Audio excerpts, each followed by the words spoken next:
सकती हमें दो दयानिधि, कर्तव्य मार्ग पर डट जाएं, हर सेवा पर उपकार में हम निज जीवन सफल बना जाएं। हम दीन दुखी निबलो विकलोगे,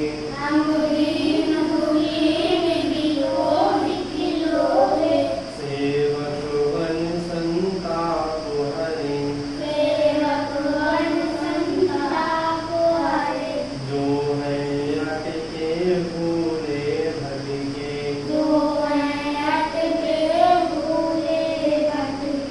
उनको तारे खुद तर जाए,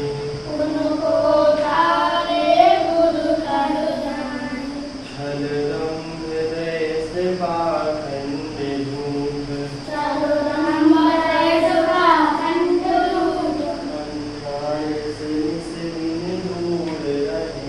अन्याय से निस दिन दूर रहे, जीवन हो शुद्ध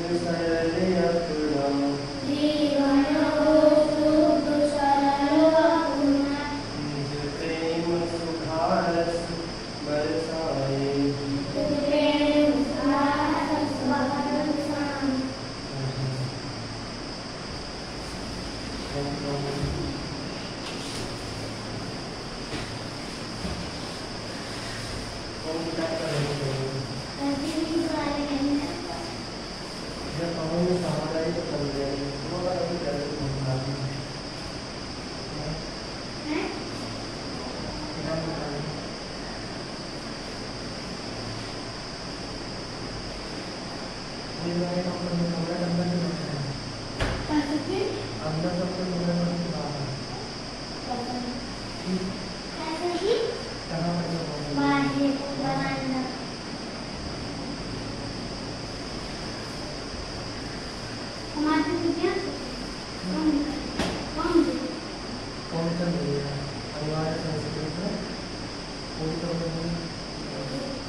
तीन किताबें शिक्षा, प्रेरणा और संस्कृत।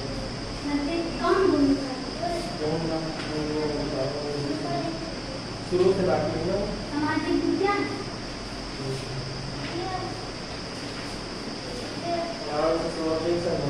वही मोरी नगर का किराना सेवा से वही गलत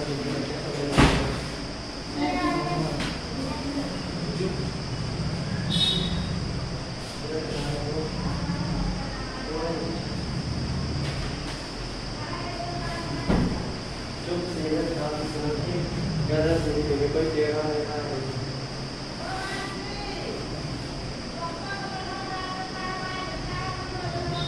अपने मनोरंजन तथा लाभ के लिए हम कुछ जंतुओं को पाल लेते हैं, उन्हें पालतू जंतु कहते हैं। पालतू जंतुओं से निम्नलिखित लाभ हैं।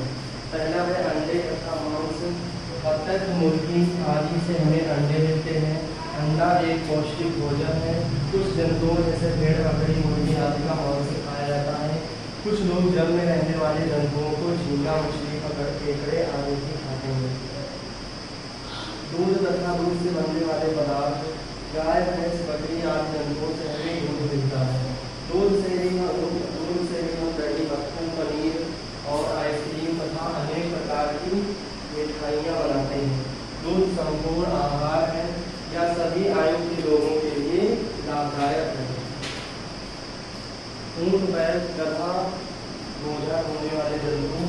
ऊंट, बैल, गधा, घोड़ा आदि जंतु बोझा ढोने के काम आते हैं।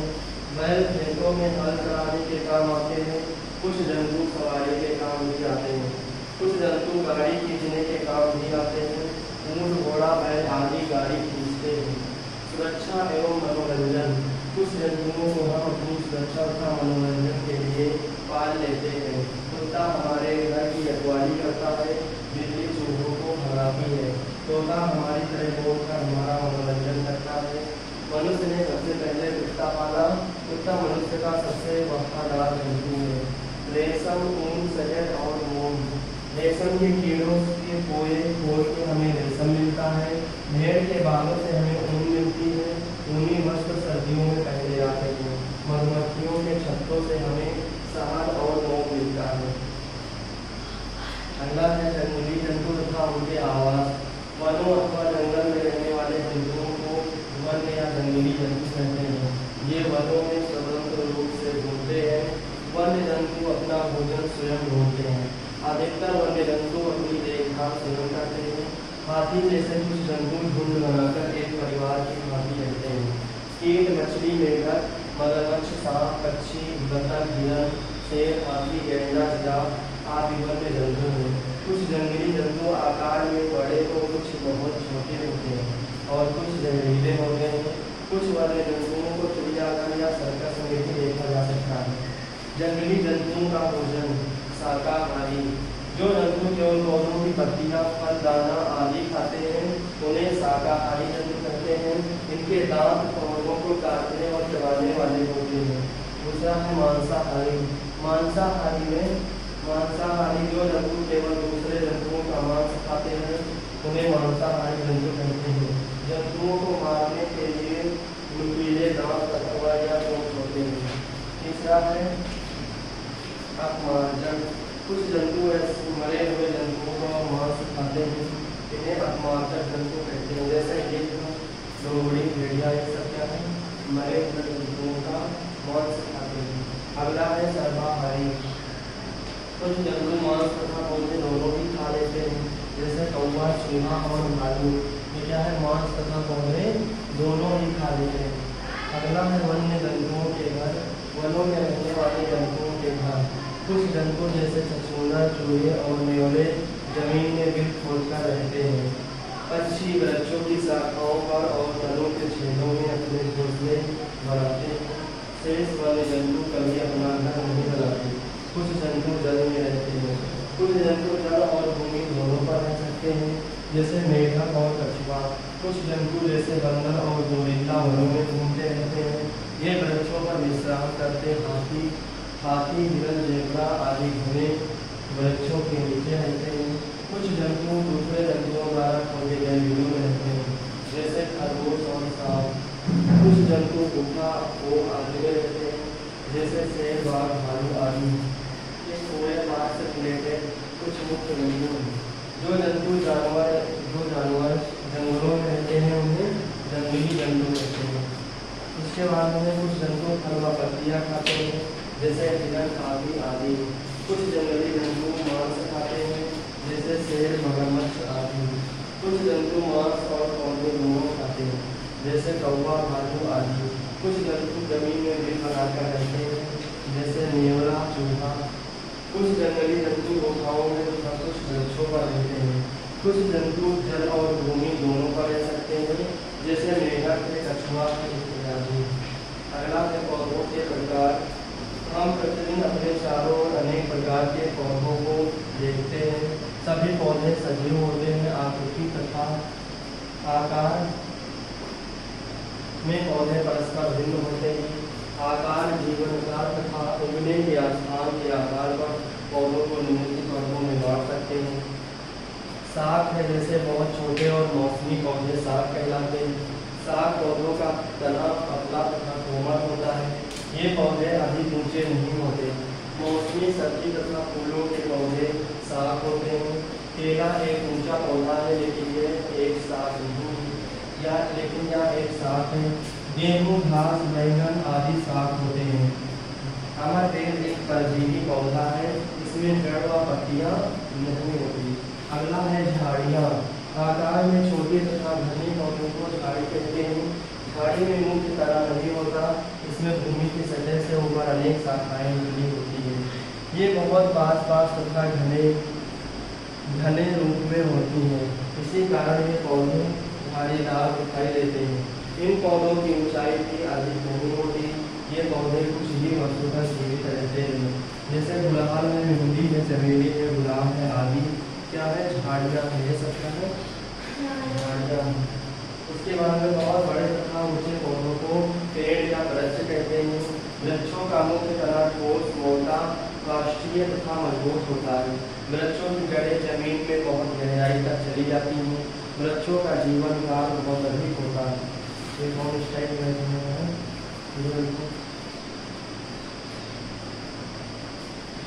घनी शाखाओं वाले वृक्ष छायादार वृक्ष कहलाते हैं। आम, बरगद, पीपल, नीम, अमरूद आदि छायादार वृक्ष हैं। ये वृक्ष बहुत वर्षों तक जीवित रहते हैं। कुछ वृक्षों में शाखाएं या तो कम होती हैं या बिल्कुल नहीं होती। ये वृक्ष लंबाई में बढ़ते हैं। इन वृक्षों में छाया नहीं मिलती। चीड़, खजूर, नारियल आदि ऐसे ही वृक्षों के उदाहरण हैं। अगला है लताएं। लताओं के तने कमजोर होते हैं। ये सीधी खड़ी नहीं रह सकती है। ये किसी सहारे पर लिपट कर आगे बढ़ती हैं। कुछ लताएं भूमि पर रेंग कर बढ़ती हैं। लताएं दो प्रकार की होती हैं।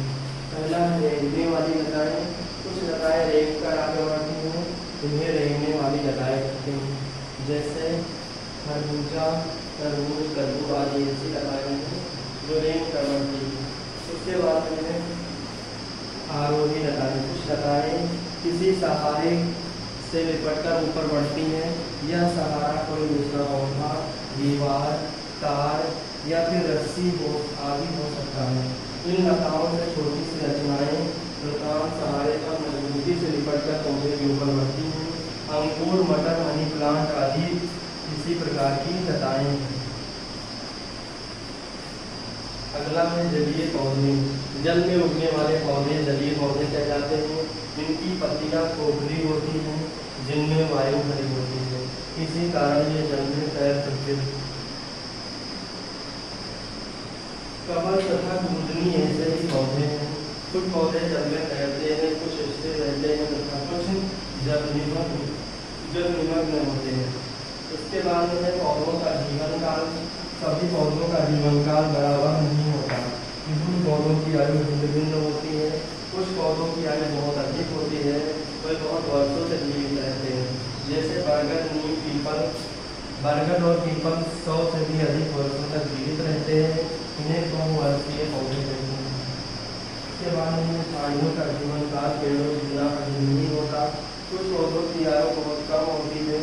ये केवल एक मौसम तक या कुछ महीनों तक ही जीवित रहते हैं। जैसे भिंडी, मटर, सूरजमुखी, गेहूँ। इस प्रकार के पौधे मौसमी या वार्षिक पौधे कहलाते हैं। इस बात से रिलेटेड कुछ मुख्य बिंदु हैं। पौधे सजीव होते हैं। पौधे क्या होते हैं? सजीव होते हैं तथा ये आकृति और आकार में भिन्न होते हैं। बड़े, ऊंचे व मोटे तने वाले पौधे वृक्ष कहलाते हैं। झाड़ियाँ घने रूप में होती हैं। कुछ झाड़ियों में कांटे भी पाए जाते हैं। कमजोर तने वाले और किसी सहारे से लिपट कर बढ़ने वाले पौधे आरोही लताएं कहलाती हैं। भूमि की सतह पर फैली हुई लताएं रेंगने वाली लताएं कहलाती हैं। जल में रहने वाले पौधे जलीय पौधे कहलाते हैं। उसके बाद में आता है पौधों की उपयोगिता। पौधों का हमारे जीवन में महत्वपूर्ण स्थान है। पौधों से हमें सांस लेने के लिए शुद्ध तथा ताजी वायु प्राप्त होती है। पौधों से हमें भोजन तथा अन्य वस्तुएं प्राप्त होती हैं। पौधों के बिना हम जीवित नहीं रह सकते। पौधों का उपयोग हम निम्नलिखित रूपों में करते हैं। भोजन के रूप में हम पौधों के सभी भागों का किसी न किसी प्रकार में भोजन के रूप में उपयोग करते हैं। उसके बाद में है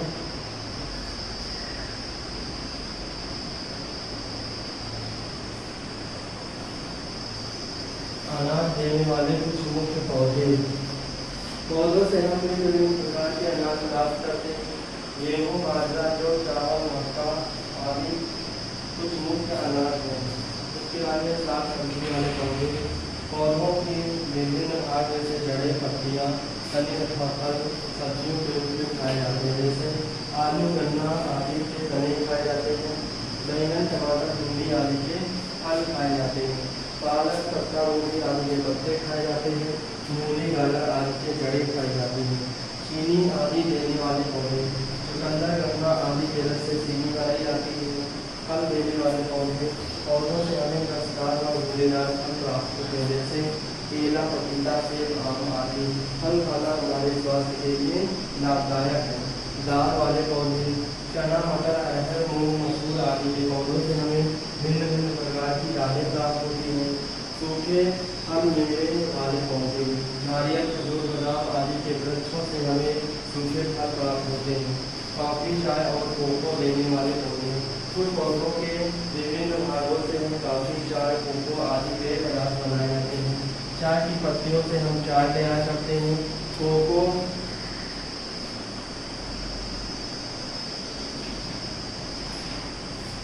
चॉकलेट बनाने में प्रयोग की जाती है। उसके बाद में है रेशा देने वाले पौधे, कपास, शहतूत, नीम आदि के पौधे से रेशे प्राप्त किए जाते हैं, जिनका प्रयोग चटाई, रस्सियाँ, बोरियां आदि बनाने में किया जाता है। उसके बाद में है तेल देने वाले पौधे, सोयाबीन, सरसों, सूरजमुखी, मूंगफली आदि के पौधों के बीजों से खाने में प्रयोग होने वाला तेल तैयार किया जाता है। सरसों व नारियल के तेल का प्रयोग बालों में लगाने के लिए किया जाता है।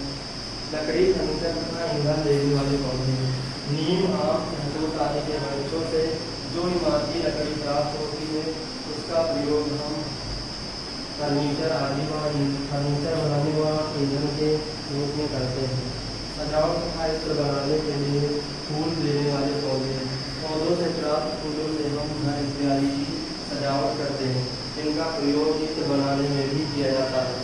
औषधि या दवाई देने वाले पौधे, कुछ पौधों की जड़, तना, फूल, पत्तियां तथा फलों का प्रयोग औषधियाँ बनाने के लिए किया जाता है, जैसे यूकेलिप्टस, नीम, तुलसी आदि वृक्षों से औषधियाँ बनाई जाती हैं। कुछ अन्य उपयोगी पदार्थ हैं, जैसे पौधों से बहुत सी अन्य उपयोगी वस्तुएं प्राप्त की जाती हैं। वृक्षों की छाल तथा बाँस से कागज मिलता है। रबड़ के वृक्ष से हमें रबड़ मिलती है तथा बबूल के वृक्ष से हमें गोंद मिलती है। पौधों के अध्ययन से हम समझ सकते हैं कि हमारी पौधों से पूरी होती है, इसलिए हम पौधों का विशेष ध्यान रखना चाहिए। पौधे हमारे वातावरण को हरा भरा बनाते हैं। पौधों से हमें खाने की अनेक वस्तुएं प्राप्त होती हैं, जैसे फल, सब्जियां, दालें, अनाज, चीनी, तेल, चाय तथा काफी आदि। कुछ पौधे सजावट के लिए लगाए जाते हैं। पौधों से हमें कागज, गोंद, रबड़ और औषधि आदि प्राप्त होती है। इसके बाद में है अगला अस्थियां और मांसपेशियां। मानव हमारे शरीर का निर्माण हड्डियों और मांसपेशियों से हुआ है। हड्डियां और मांसपेशियां त्वचा से ढकी रहती हैं। बांह को हड्डियां, सबसे पहला नंबर क्या है? हड्डियां। हड्डियां बांह को कसकर दबाने पर भीतर कोई कठोर चीज महसूस होती है, ये हड्डियां हैं। ये हमारे शरीर को सीधा रखने में सहायक होती हैं। कुछ हड्डियां छोटी तथा कुछ हड्डियां बड़ी होती हैं। हमारे शरीर में कुल मिलाकर 206 हड्डियां हैं। ये सारी हड्डियां मिलकर कंकाल तंत्र बनाती हैं, जिससे हमारे शरीर को एक निश्चित आकार मिलता है। यदि हमारे शरीर में हड्डियां न हो तो हम मांस का एक ढेर बनकर रह जाएंगे।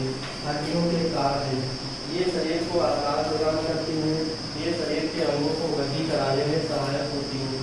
ये शरीर के कोमल अंगों की रक्षा करती हैं। ये शरीर को सीधा रखने में सहायक होती हैं। इस प्रकार हमने देखा कि हड्डियों का हमारे शरीर का एक महत्वपूर्ण भाग होती है। दूसरा नंबर है मांसपेशियाँ। जब हम अपनी बांह का ऊपरी भाग स्पर्श करते हैं तो कुछ कोमलता का अनुभव होता है और यह त्वचा के अंदर मांसपेशियों की परत है। ये हमारे शरीर को आकृति प्रदान करती है। ये मुलायम तथा लचीली होती हैं। हड्डियों के साथ मिलकर ये शरीर के अंगों का गति प्रदान करती है। मांसपेशियाँ के कारण ही हमारा शरीर हृदय बढ़ता है। यदि हमारी मांसपेशियाँ मजबूत होंगी तो हमारे शरीर का प्रत्येक एक प्रकार से कार्य करेगा। दोनों यहाँ बैठो है, अब यहाँ से रखे न जाए। उसके बाद में है तो हमारे शरीर का प्रत्येक अंग किस प्रकार से कार्य करेगा। और हमारा शरीर चुस्त रहेगा। हमारे शरीर में लगभग 600 मांसपेशियाँ हैं। इनमें से कुछ मांसपेशियाँ बड़ी होती हैं, जैसे हमारी भुजाओं तथा टांगों की मांसपेशियाँ। कुछ मांसपेशियाँ छोटी होती हैं, जैसे हाथों की मांसपेशियाँ। मांसपेशियों के सिकुड़ने और फैलने के कारण ही हाथों की पंखें गति करती हैं। मांसपेशियों के कार्य, ये शरीर को लचीलापन प्रदान करती हैं, ये शरीर को आकृति प्रदान करती हैं, ये हड्डियों के साथ मिलकर अंगों को गति कराती हैं। कुछ मांसपेशियाँ आजीवन कार्य करती होती हैं, जैसे हृदय की मांसपेशियाँ। हमारे शरीर के संवेदी अंग, हमारे शरीर में कुल 5 संवेदी अंग होते हैं। ये हैं आँख, कान, नाक, जीभ और त्वचा, जिनको इंद्रियां कहते हैं। आँख हमें देखने में, कान सुनने में, नाक सूंघने में और जीभ स्वाद चखने में सहायक होती है। त्वचा हमें ताप, दर्द और स्पर्श का अनुभव कराती है। ये सभी संवेदी अंग तंत्रिकाओं द्वारा मस्तिष्क का संदेश भेजते हैं। बाहरी और भीतरी अंग, आप अपने जिन अंगों को बाहर से देखा जा सकता है उन्हें बाहरी अंग कहते हैं, जैसे हाथ, बाहें, टांगें, कूल्हे आदि। अपने जिन अंगों को बाहर से नहीं देखा जा सकता उन्हें भीतरी अंग कहते हैं, जैसे हृदय, फेफड़े, आमाशय, आंतें, मस्तिष्क आदि। कुछ अंग हड्डियों और मांसपेशियों से मिलकर बने होते हैं, जैसे हाथ, टांगे आदि। कुछ अंग केवल मांसपेशियों से मिलकर बने होते हैं, जैसे हृदय, आमाशय, आंतें आदि। अंगों के कार्य भिन्न भिन्न कार्य करते हैं, किंतु ये सब मिलकर कार्य करते हैं। कुछ अंगों के कार्य इस प्रकार हैं। मस्तिष्क में सोचने समझने की शक्ति होती है। मस्तिष्क सब अंगों के कार्यों पर नियंत्रण रखता है। हृदय एक पंप की तरह कार्य करता है, यह शरीर के सभी अंगों को रक्त पहुँचाता है। फेफड़े गुब्बारे की तरह हम फेफड़ों द्वारा सांस लेते हैं, ये शुद्ध वायु लेते हैं और अशुद्ध वायु छोड़ते हैं। सांस लेने पर फेफड़े फूल जाते हैं। हम भोजन को दांतों से काटते और चबाते हैं। भोजन नली से होकर आमाशय में पहुँचता है। आमाशय एक थैले की भांति होता है। आंतें मुड़ी हुई नली को उसकी भांति होती हैं। आमाशय और आंतें भोजन को पचाते हैं। आंतें पचाए गए भोजन को उनके रस को सोख लेती हैं या रक्त में मिल जाता है। रक्त इसे शरीर के प्रत्येक भाग को पहुँचा देता है। भोजन के रस से पूरे शरीर को शक्ति मिलती है। इस प्रकार हमारा शरीर एक मशीन की भांति कार्य करता है। हमारे अंग लगातार कार्य करते हैं, चाहे हम जाग रहे हो या फिर सो रहे हो। हमारा शरीर हड्डियों और तथा मांसपेशियों से मिलकर बना है। हड्डियां शरीर को आकार प्रदान करती हैं। हमारे शरीर में 206 हड्डियां हैं। हमारे शरीर में 6000 से 600 से अधिक मांसपेशियां हैं। मांसपेशियां और हड्डियां एक साथ काम करती हैं। आँख, कान, नाक, जीभ तथा त्वचा हमारे संवेदी अंग हैं। इसके आगे जो है तुम बढ़िए इसके आगे ठीक